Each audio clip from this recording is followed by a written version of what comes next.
Okay, welcome to This is an Experiment, episode 27. Today is Tuesday, December 7th, 2021 at 2:14 a.m. It's been probably a few weeks since I've popped on. Honestly, I just kind of forgot about it. It's been like 3 weeks. I mean, obviously I forgot about it because if I didn't forget about it, I probably would have done it. And where if I look at where I dropped off, because I was doing this pretty consistently and processing through all my stuff, and if I look at where I dropped off, well, what happened is my mom came to visit me for my birthday, and then I didn't do any of these while she was visiting because it would. I don't know, David. Who are you talking to yourself in the? I don't know. I don't even know why I cared. Why I didn't. Why I stopped. Why it mattered. Um, because it really doesn't. Anyway, so I lost the habit of doing it, and it kind of just disappeared. I came back and did one, maybe two, or something, um, and then I just kind of forgot about it. And gosh, I feel like so much has changed. I find myself, y- it's this whole kind of subjectivity of the truth and reality and what life actually is and what it actually means and what do I actually want and what do I actually care about and how much of it is you know me making excuses to not do more and how much of it is just like yeah, for example you come the whole generational wealth and having nine figures so your children have enough money to do whatever the fuck they want or whatever. I don't know. Just being like, having fuck you money, as it's called. If people want that, not a problem, whatever. The having more money that than you know what to do with, and so much money that you can do whatever you want whenever you want to do it. It's nice in theory. For some people, it works really well. Um, But for me,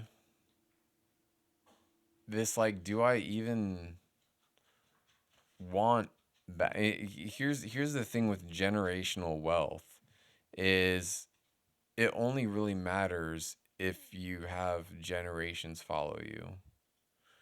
Like if I don't have kids and kids that have kids and kids that have kids that have kids, then none of that matters. I don't need generational wealth because there aren't going to be any generations that follow me. So I mean, it's like, the question is, do I procreate or not? Whole other thing. Um, but this kind of idea of how much is enough, how much is, you know, where do you draw the line between settling and achieving? And because someone could say, anything less than, having eight-figure net worth is settling. And like that may be true for them, but that doesn't mean it's universally true. And I think that's kind of one of the things that I guess that's sort of what the base of some of these musings, I guess I'll call them, is what does universal truth mean, right? What is something that can be universally agreed upon as being true? Well, I mean, it's subject to perception, I suppose. 2 plus 2 is always 4. Universally true. You can't really change that. 2 times 2 is 4. 2 times 3 is 6. Math is universally true. right? There's no objective or no subjective ways of interpreting formulas, right? It's just true. Can't argue it.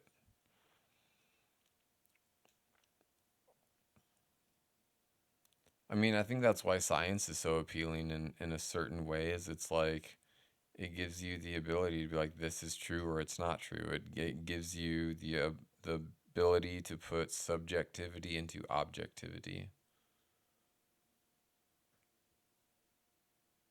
This is true. It's quantifiable. We can prove it. I don't know. The thing that kind of pops into my head with this, this year has been a wacky year for me spiritually. Um, my relationship with God, my own spirituality, my own spirit, what that means, you know, good and evil, right and wrong, you know, light and dark. And the thing that kind of came to me recently, and because generally it's like, well, if you want to do good and you move to you follow the light, um, move away from the darkness. But it's like that's how bug zappers work, right? There's a little glow or a something, and it has some sort of light, and the bugs are attracted to the light. They move away from the darkness to the light, and then once they get close enough, bzzz,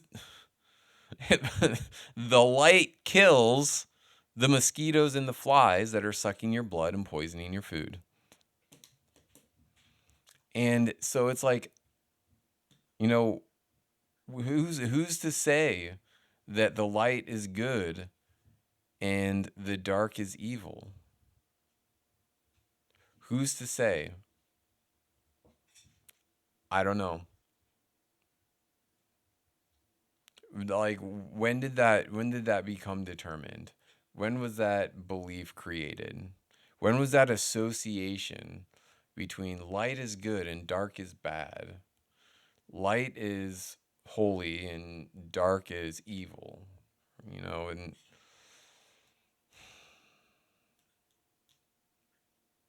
And then it's like, okay, well, who created that association, and for why?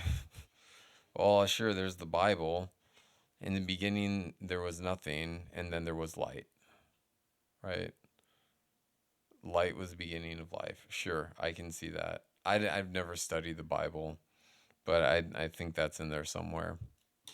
In the beginning, there was nothing, and then there was light. Or in the beginning, there was darkness, and then there was light, and life came forth, and all of that. And light is the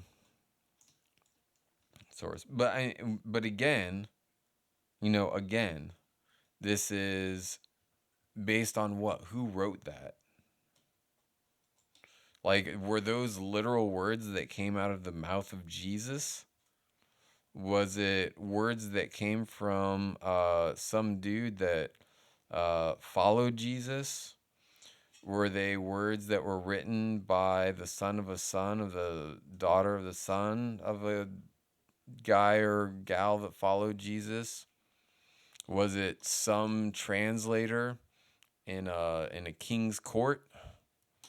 Was it a king in and of themselves that are bastardizing the word of God?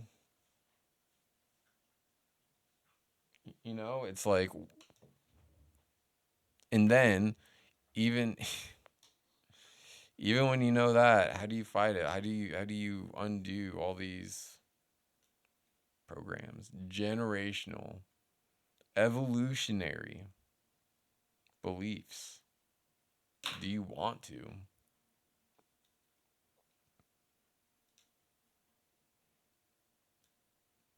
What's true? I mean, it's hard to say that anything is objectively true. Even science, it's true until it's disproven, right? Only reason why you can say that science is fact and true is because there's been no evidence to disprove it or dispute it. Kind of. I mean, I'm not a scientist, really. I don't know. What does it mean to be a scientist? But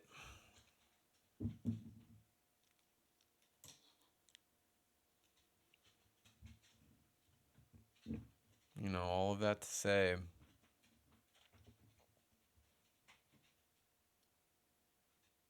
what's the point? What are we doing? What are we doing here? I ask that a lot now. What are we doing here? I ask that to myself, of myself. Society is a collective. Everyone. It seems like there's just little circles of.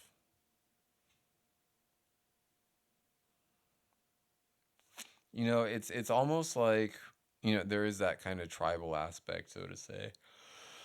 And it used to be that your tribe or the people in your local vicinity.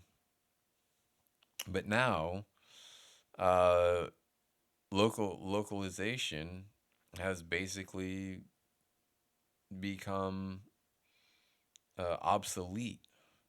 You don't have to be local to your tribe.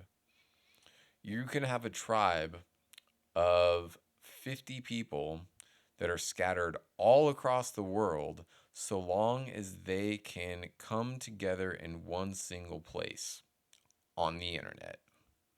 Zoom call, right? Congratulations, your tribe is together. Maybe they get together for a retreat, gathering,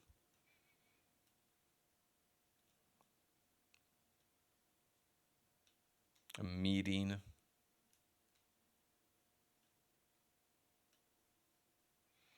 These are my existential musings.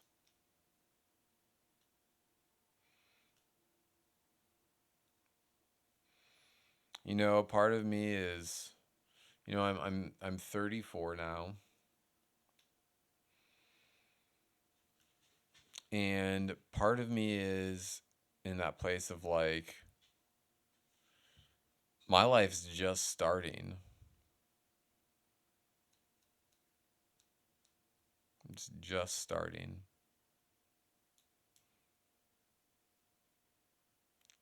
And the other part of me um,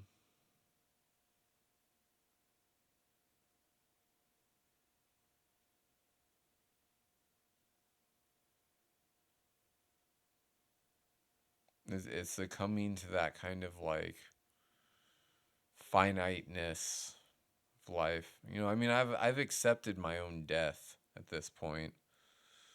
Um, or at least I think that I have. I like to think that I have. Maybe I haven't. I think I have. I think that's what makes this so difficult. When you accept your own mortality and you've already lived so much life. Like I've already lived so much life. It's like been exhausting. I just and part of me is like I just don't want to do anything and I just want to chill, and the other part of me is like I have so much I can offer to humanity.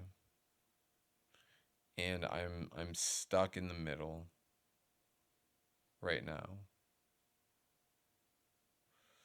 because I haven't figured out exactly what that role is.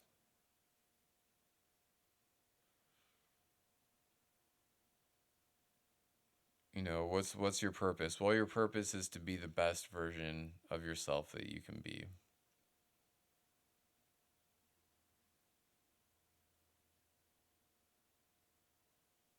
But what does that actually mean?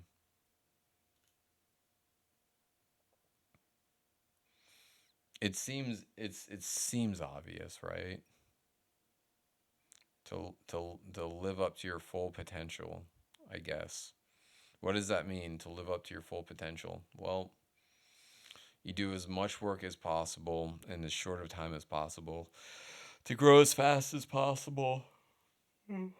Basically, try to become superhuman or something like that, right? That, productivity, superhuman productivity, hyper productivity. Do as much as possible in as short a period of time as possible.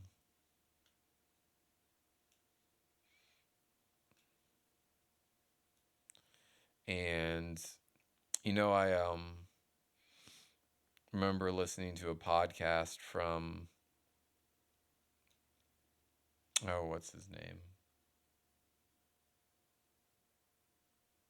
Not oh, dude, can't remember. Anyway, it'll come to me. And basically, John, it'll come to me. He was talking about how, you know, he lives a very boring life, basically. Um, I would say, oh, how do you get so much stuff done? And he's like, well, I live a I wake up at the same time every day. I do the same stuff every day. I go to bed at the same time every day. I live a very boring life, but I get a lot of stuff done. Is kind of like the summary of it. Put it all into a nutshell. I get so much done because I live a very boring life. And what that means is that it's there everything is the same. Consistency, sure, we can call it that. And so then it's like, what's the compromise? Well, I'm sacrificing a exciting life for the sake of, you know, doing these things that are gonna help people or whatever. And I mean, ultimately, that comes down to the choices that you make. Is it's like, what are you willing to compromise? What are you willing to sacrifice in order to get something else, right? I mean, that's what mindset is all about. Ultimately, it's about life. It's what it. That's what decision making is about. What are you willing to compromise on, and what are you not willing to compromise on? Are you willing to compromise morals and ethics in order to make a couple extra bucks, or are you not? Are you willing to do things that you don't want to do or you don't like doing in order to get a specific outcome? Is it worth it? Is it not? Are you willing to compromise reach um, by removing excitement, or are you willing to compromise income by reducing excitement, whatever that means for an individual? Some could, you could even say that the idea of what is an exciting life and what is a boring life is subjective. Here's the thing for me is that I lived a very exciting life for a long time. It was terrible. I mean, it was pretty toxic for most of the time too. Um, but it was exciting. It was thrilling. Lots of drugs and alcohol and just kind of getting into shit and some debauchery and hedonism and all that good or not so good stuff, depending on how you look at it. Some people would say that's the entire point of life is to just, enjoy all of that stuff. Some would say that hedonism is a way of life. They're hedonists, and that's okay.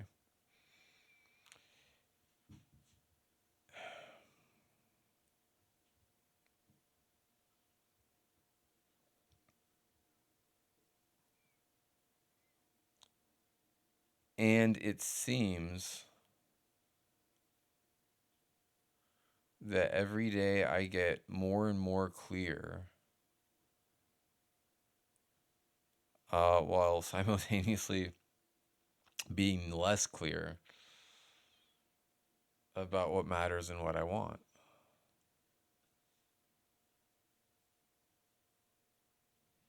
What do I want my life to look like? What do I want to spend it doing? What do I want to do when I grow up? I know it sounds like a silly question. I am grown up, you would say. Sure, I'm grown up from who I was 15 years ago, but 15 years in the future, I'm going to be grown up from where I am now.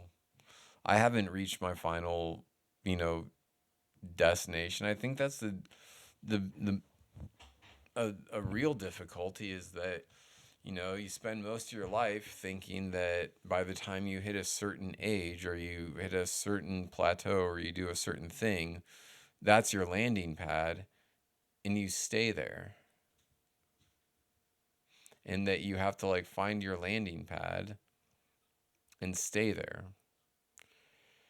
And if there's one thing that I've learned in life is that that's not true. Not everybody sees it that way. Some people, lots of people say, find a good company to work for and, you know, get a job and work for the same company for your entire life, climb your way up the ladder.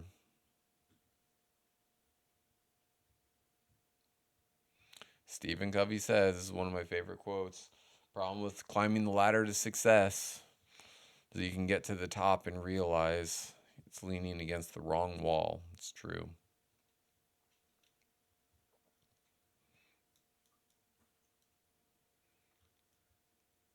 And so for me, what I'm kind of like coming into right now is finding the balance of all of the things that I like to do, um, in how they all fit together into the puzzle that is, my life experience. Because I do want to start performing music again and performing on stage, but do I want to be a full-time musician? No. I've seen what that looks like, and it's not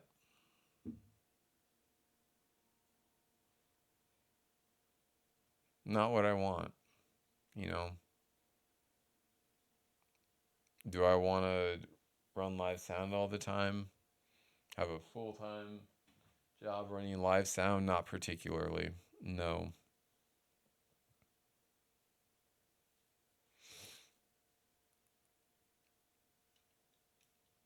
Do I want to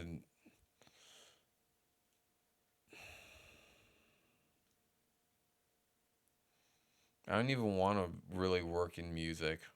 I don't want that to be my job. I have a huge skill set there and I can use it, but I don't want to do that. I mean, it's fun to play around with and all of that, but the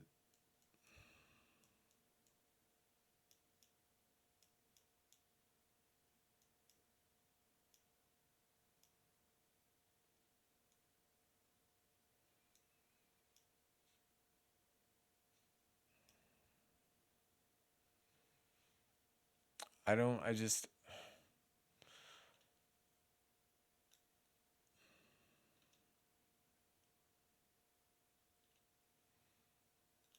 I mean, what would that look like?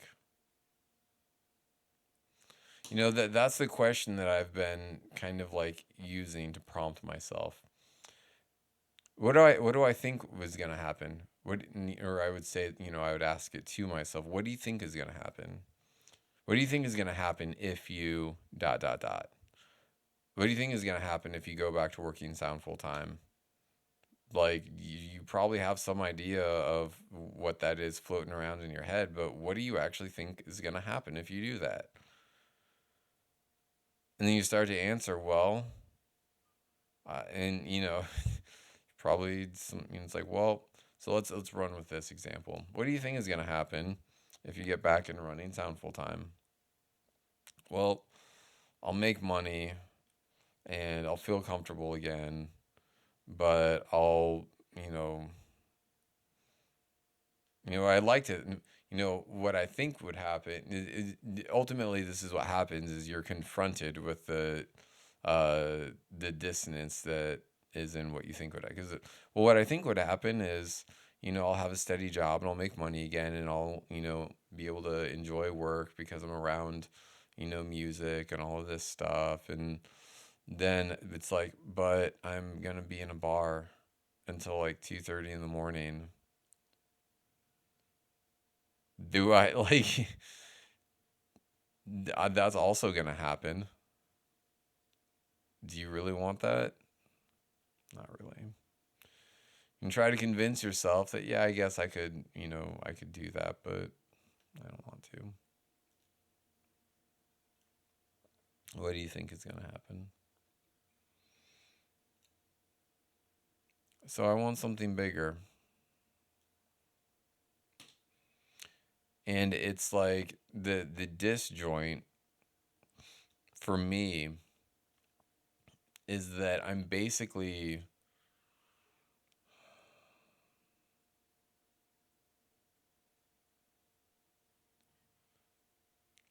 I mean, I'm just entering the beginning of my restart, right? It's like my whole life was everything was just like shit show, and then bam, I turned 30, quit drinking, started getting my shit together, and it's almost like that's what life should have been like. Not what it should have been like, but it's like that's when my life actually started. When I stopped drinking, I stopped taking all of my psychiatric medications and getting my shit together and like fucking waking up. Because it was like I was just fucking sleeping for so long. Not sleeping, but like, cause I knew that there was something there that I was missing, but it was like half awake, half asleep type of thing for a good period of my life. And then I started waking up, and I was just like, oh shit. And now I'm actually like starting,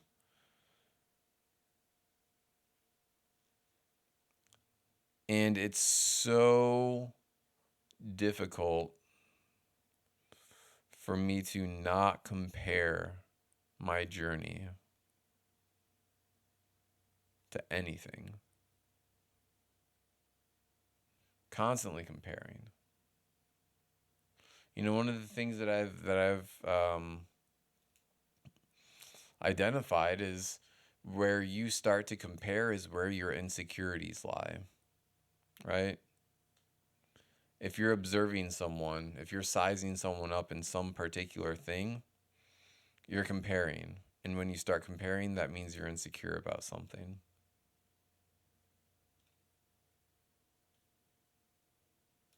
And then you can deal with the insecurity.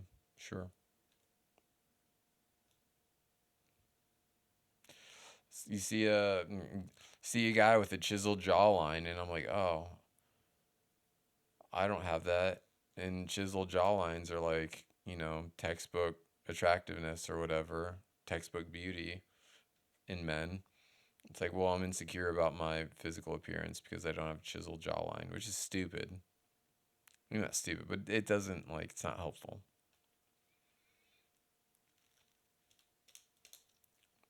That's how it works.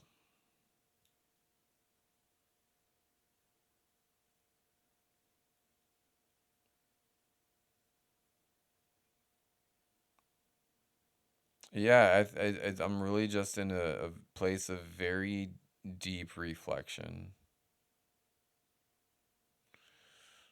And one of the things that I find myself dealing with the most is overcoming my own objections of, well, what are people going to say if I dot dot dot.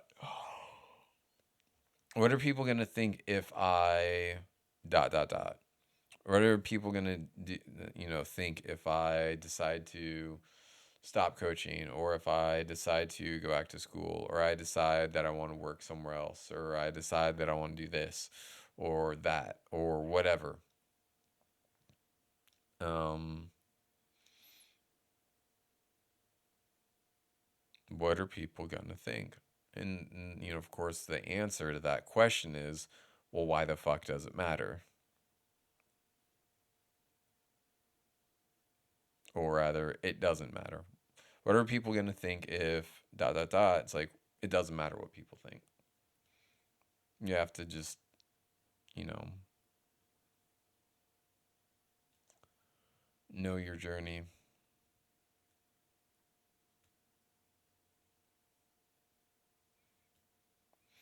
And it's like, for me, there's all the things that I want to do.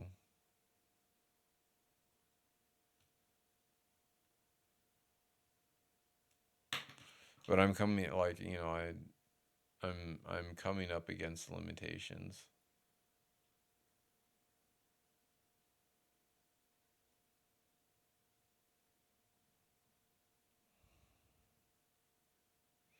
When I think about it,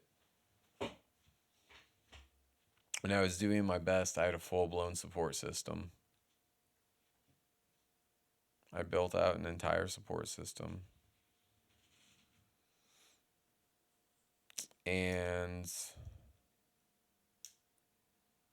I don't have a support system anymore.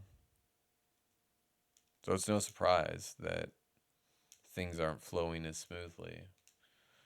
Well, I don't know who to go to with this. I don't know who to go to with that. And a lot of it comes back to money,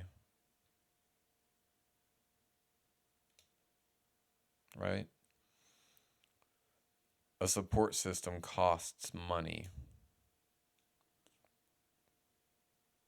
You have to, you know, rent it out or whatever. And if you don't have money to get a support system, then you do. You have to do it yourself.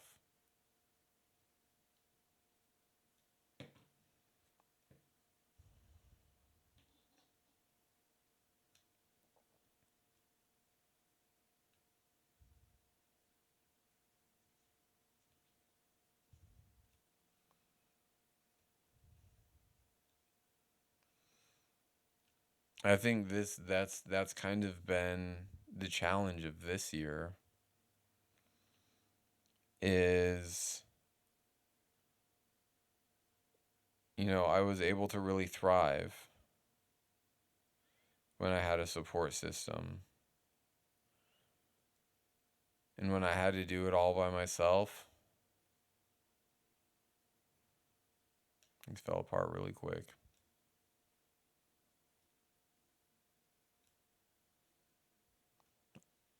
Goes to show I can't do it all by myself. You don't have to do it all by yourself, David. You can get help. Yeah, I know I can get help. I just can't fucking afford it. Yet, I can't afford it right now. Working on it.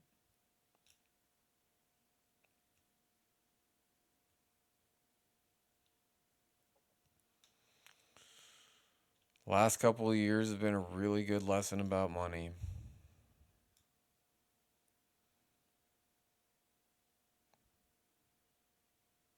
Just as quick as it comes, it can go.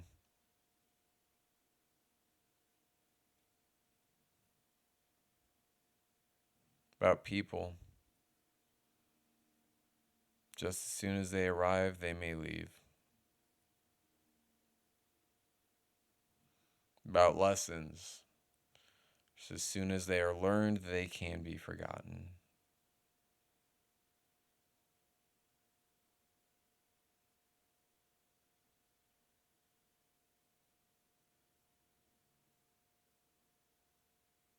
So, what do?